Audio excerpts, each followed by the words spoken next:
If you're anything like me, you hate being up early, and a cup of coffee in the morning is essential, especially when you've got a big day ahead of you like we do today. The first place on our list will provide us with our caffeine fix, and it's got a whole bunch of video game influence. I won't say much more though, because I don't want to spoil the surprise for you. This is Requiem Coffee, Tea, and Fantasy.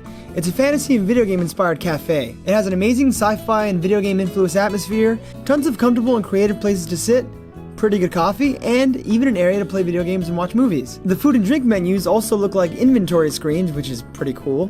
The cafe often hosts really cool special events too. For instance, on February 22nd, it hosted an event celebrating the anniversary of The Legend of Zelda, where they had themed food and drinks, a Lost Woods maze, and a Korok seed hunt. Does that not sound like an amazing time to you? It's also not as crowded as one would expect a place like this to be. I've been here at least 5 times now, and I've never once had an issue finding a place to sit, or an outlet to charge my laptop. Whether you're coming here to grab a quick cup of coffee, spend a few hours editing like I often do, or even just hang out and play your Switch, there aren't many coffee shops that I know of that provide an experience quite like Requiem does. There's so much to see here that I almost forgot what I came here for, which was to get coffee. But now that I have it, it's on to the next location.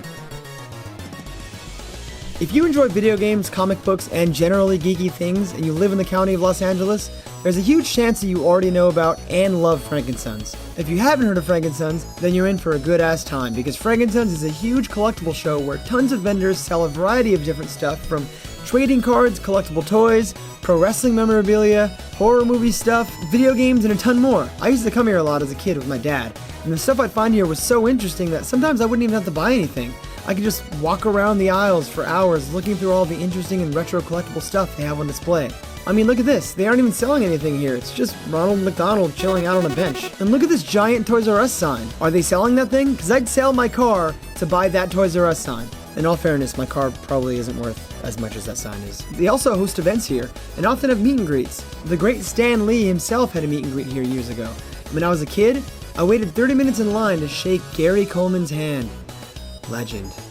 They also host the SoCal Retro Gaming Expo from time to time, which I actually visited in one of my earlier videos, but that particular one wasn't at Frankincense, it was at the Pasadena Convention Center, but they switch back and forth. The point is they have them here. Frankincense is open on Wednesdays, Saturdays, and Sundays, and it's free to enter. They also have a little food area, which is where I'm at right now. The hot dogs here are honestly pretty good if you're like me and have the palate of a homeless person, and they're only $3. We've already had tons of fun today, and I haven't even spent half of the $10 I have in my bank account. We have plenty left for the next place.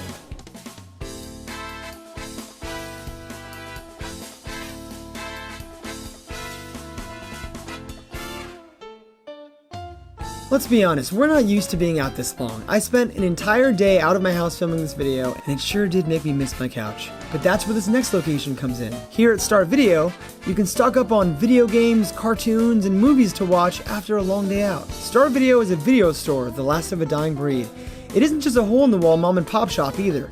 This place is one of the last video stores that actually captures the essence of the great video stores of the past. I should mention though that the Star Video that I visited in an earlier episode is actually now closed down. So I'd like to take these next few moments to remember it.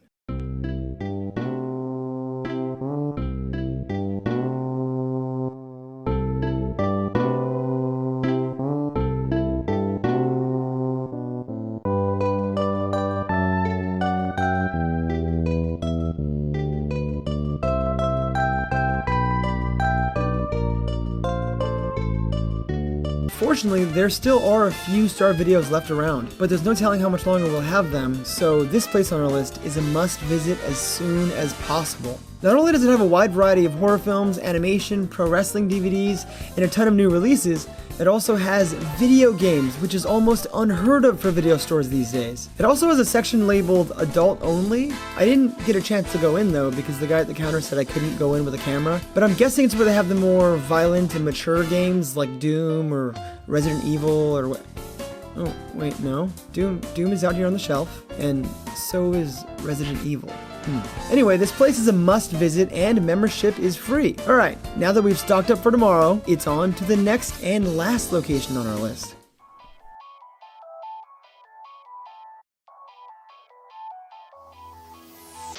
The name of this place alone, Button Mash, tells you all you need to know. There are actually a good amount of arcades in Los Angeles now, thanks mostly to the increasing popularity of the Barcade, which is the combination of a bar and an arcade. And there were actually a few that I considered for this list, but at the end of the day, I had to go with Button Mash. Button Mash is an awesome barcade in Los Angeles with a good selection of pinball machines, tons of awesome games to play with a library that changes from time to time, food, a bar, and look at this! As I was shooting here, they actually had Darkwing Duck playing on the TVs by the bar, which is just the cherry on top of an already great experience here. They also use tokens, which is a major throwback to arcades of old. I've been here a few times now, and there are always tons of people here, so it's bound to be a great opportunity to socialize and make friends every time you go. Parking can honestly be a horror show, but if you're planning on drinking, you should probably take an Uber anyway. Button Mash is open Tuesday, Wednesday, Thursday, and Sunday until midnight, and on Fridays and Saturdays, it's open until 2 a.m. So even if you do spend an hour trying to find parking, you're sure to have plenty of time to enjoy yourself here. However, be aware that after 9 p.m., it is 21 and older, so if you've got kids with you, make sure you're there a few hours before 9 to ensure you don't have any issues getting in. If you love retro video games, pinball, and video game culture in general, you're sure to love this place. Whew, okay, well, that was a fun trip, wasn't it? I don't know why I'm pretending like I just got back when I already told you that I filmed that video a month ago and I'm currently in isolation. But anyway, I hope that once the smog clears and we're able to hang out with each other once again, maybe this video will persuade you to put your controllers down for a few hours and, spend a day out in the town. There's lots of fun to be had for gamers like you and I out there. Anyway, if you like this video and want to see more like it, why don't you drop a like below and subscribe to my channel. Until next time, let's blow this cartridge. Hey, you very good!